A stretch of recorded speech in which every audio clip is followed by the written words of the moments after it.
Hello guys, সবাই কেমন আছেন? আজকে তোমাদেরকে দেখাবো ডায়লগ, মানে যে কোনো অ্যাপ্লিকেশনের ভিতরে ডায়লগ কিভাবে অ্যাড করবেন। যেমন আমি আপনাদেরকে বলি, আমি এই অ্যাপ্লিকেশনের ভিতরে একটি ডায়লগ অ্যাড করব।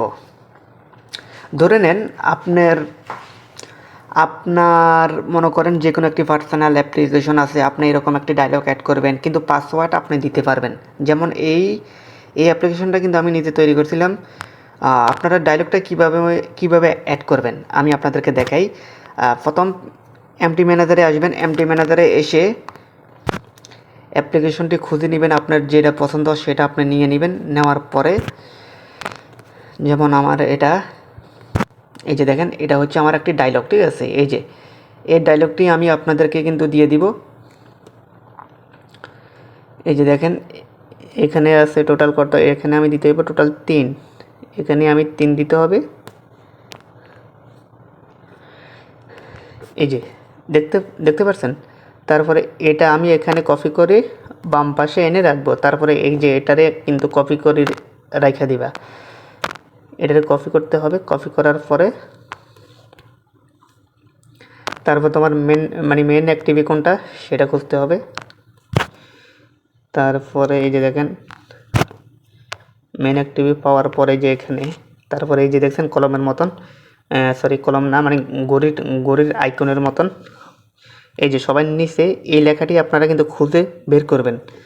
তো আমি এখন এই যে এখানে দেখতে পাচ্ছেন, এখানের মধ্যে ওই যেটা এখন কপি করছেন সেটা এখানে কিন্তু পেস্ট করে দিবেন। পেস্ট করে দেওয়ার পরে সেভ অপশনে ক্লিক করবেন। সেভ অপশনে ক্লিক করার পরে আপনাদের কাজ শেষ।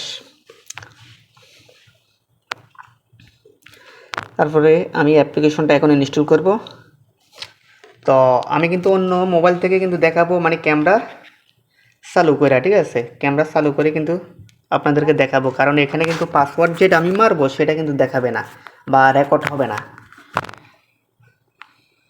দেখতে থাকেন। এই যে অ্যাপ্লিকেশনটা অলরেডি কিন্তু আমার ইনস্টল করা হয়েছে। মানে আপনার ইচ্ছে মতন এখানে আপনি পাসওয়ার্ডটি লেখেন। যেমন আমি এখানে লিখলাম 8080, এটা হচ্ছে আমার পাসওয়ার্ড। এখন যদি অন্য কেউ যদি এই অ্যাপ্লিকেশনটা যদি ব্যবহার করতে চায় তাহলে কিন্তু পাসওয়ার্ড চাইব। দেখেন,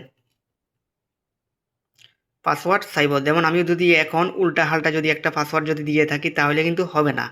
দেখছেন, কিন্তু হবে না। কিন্তু এখানে রিয়েলভাবে কিন্তু পাসওয়ার্ডটা দিতে হবে, তারপরে এই অ্যাপ্লিকেশনটা ব্যবহার করা যাবে। আর এখানের ভিতরে আপনারা এই ডায়লগটি যদি ব্যবহার করেন, এই ডায়লগটি, ঠিক আছে, ওই অ্যাপসের মধ্যে মানে লোগো কি সেটা কিন্তু এই ডায়লগের মধ্যে অটোমেটিক শু হবে। আর নাম কি সেটাও কিন্তু এখানে শু হবে। তো আপনারা এখন কি করবেন, যেমন আমি উল্টাপাল্টা কিন্তু পাসওয়ার্ড দিয়েছি কিন্তু খুলতেছে না। তো আমি যে সঠিকটি পাসওয়ার্ড দিয়েছি 8080, অলরেডি কিন্তু খোলা হয়ে গেছে। তো এখানের ভিতরে আবার মানে সিস্টেমটা হয়েছে, আপনি যদি চান এটার পাসওয়ার্ড আপনারা কিন্তু পরিবর্তন করবেন, তাও কিন্তু পারবেন। এই যে এখানের মধ্যে আপনি যেটা দিয়েছেন 8080, এখন নিচে এটার মধ্যে, মানে এটাতে যে দেখেন, এটার মধ্যে আপনারা দিবেন বা আপনার পছন্দ মতন আপনি যে কোনো একটি পাসওয়ার্ড দিতে পারেন, অসুবিধা নেই। আমি দিলাম 1234, বাস কিন্তু হয়ে গেছে। কিন্তু এখন আমি যদি 8080 যদি দিয়ে থাকি তাহলে কিন্তু এটা আর কাজ করবে না, কারণ আমি তো দিয়েছি 1234। এই যে দেখছেন অ্যাপ্লিকেশনটা কিন্তু ওপেন হয়ে গেছে বা লকটা কিন্তু খুলে গেছে। তো এরকমভাবে আপনারা কিন্তু ডায়লগ কিন্তু ব্যবহার করতে পারবেন, বা আপনার ইচ্ছা মতন যে কোনো অ্যাপ্লিকেশনের ভিতরে কিন্তু আপনারা এই ডায়লগটা ব্যবহার করে, হ্যাঁ, আপনি নিজে কিন্তু ব্যবহার করতে পারবেন, অন্য কেউ কিন্তু ব্যবহার করতে পারবে না। বুঝতে পারছেন?